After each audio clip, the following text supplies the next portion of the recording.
InfoWars had been on Roku since 2012. Applying that tidbit of information to the coordinated media meltdown that saw to Roku banning InfoWars, as if it had recently been added to Roku, opens up a fresh can of worms. InfoWars was banned despite Roku publicly stating that InfoWars had not violated any of their terms of service. The ban occurred after an unaffiliated group made a new app for InfoWars on the platform and it began trending, sparking another mainstream media deplatforming campaign. Within hours of the unsubstantiated announcement that Roku had recently granted InfoWars a channel, even after InfoWars had been banned on numerous social media sites, a slew of media all followed suit. The chum was in the water and the sharks were ravenously feeding, yet none of them checked to see if the information had been verified. If any of these so-called trusted news sources had checked, they would have quickly altered the narrative after learning InfoWars had been on Roku for roughly 7 years, not a few weeks, as the Mockingbird media was reporting with its grapevine-style journalism. What we see here are two things that are very familiar.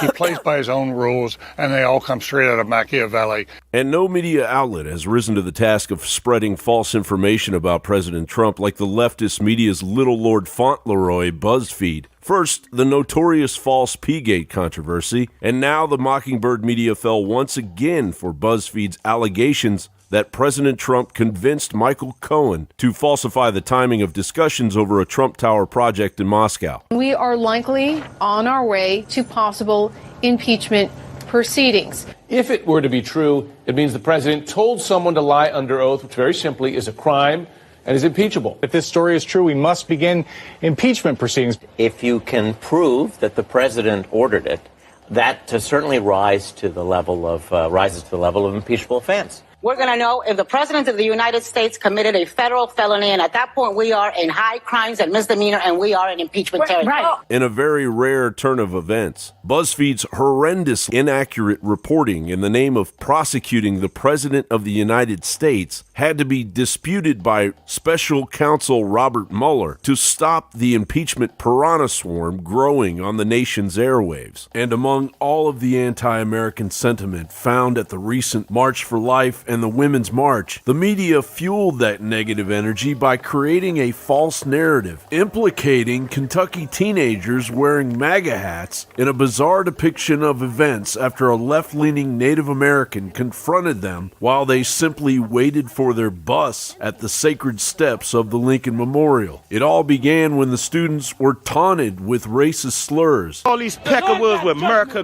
make America great. This talk that garbage about what you want to do. Look at all these dusty-ass crackers. And in true Big Blue Nation fashion, the Kentucky students responded by chanting their own school songs. Now the families of these kids are being doxxed and threatened in online forums, thanks to the lopsided press now putting underage kids in danger. When I was there and I was standing there and I seen that group of people in front of me and I seen the angry faces and all of that, I realized I had put myself in a really dangerous situation. All of a sudden, I'm the one who's all that anger and all that wanting to have the freedom to just rip me apart. You know, that was scary.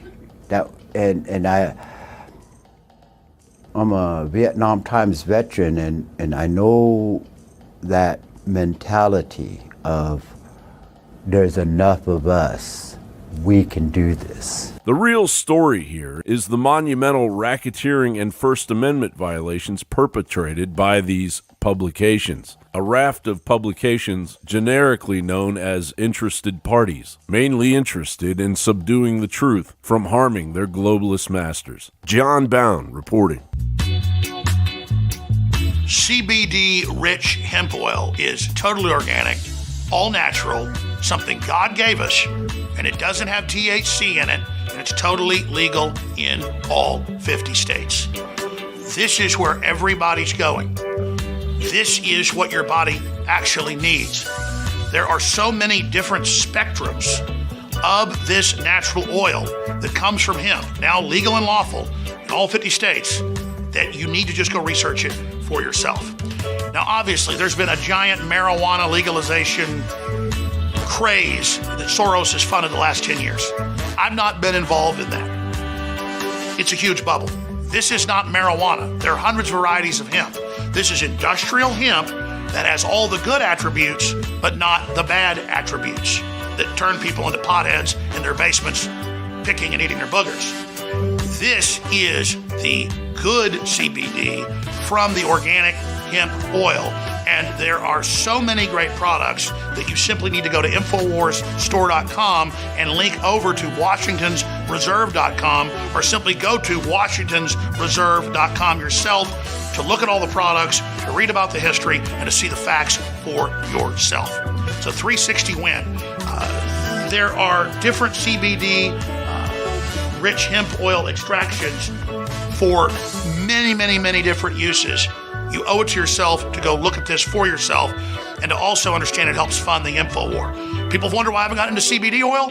Well, because some of the stuff's got problems, some of it can get you high, and some of it can get you arrested. This is not that. Legal in all 50 states. It's from hemp, not marijuana. It's totally legal. Again, ladies and gentlemen, we can ship to all 50 states right now from the great website, WashingtonsReserve.com.